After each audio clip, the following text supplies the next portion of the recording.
Hjertelig velkommen til alle sammen til Aalborg Vand og Gas 160-års jubilæum. Det er bare så flot.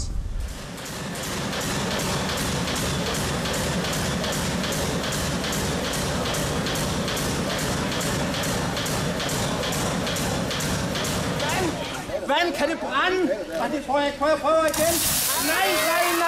Nej. Se, det brænder i mit køkken.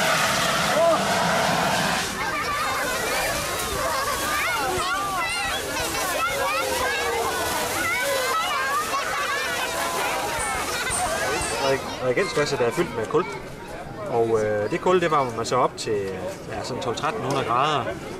Og det sker så det med kul, når det bliver så varmt, så begynder det at afgas. Og det er jo så det, man har foretaget på de gamle gasværker, for eksempel her i Aalborg fra 1850'erne der. Så kan vi så sætte ild til gasflammen herovre. Så, nu kommer det.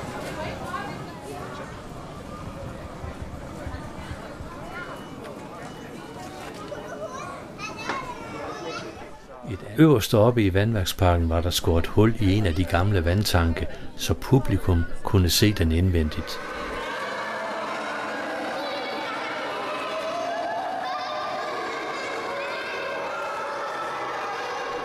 Aalborg Gas serverede grillpølser, og det var så stor en succes, at der måtte rekvireres ekstra pølser.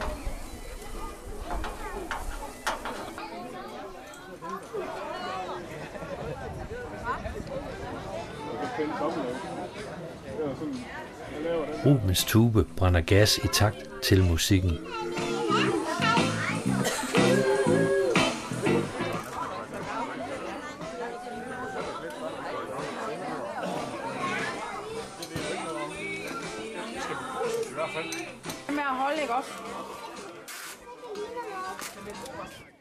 På toppen af den gamle vandtank er der en flot udsigt over Aalborg.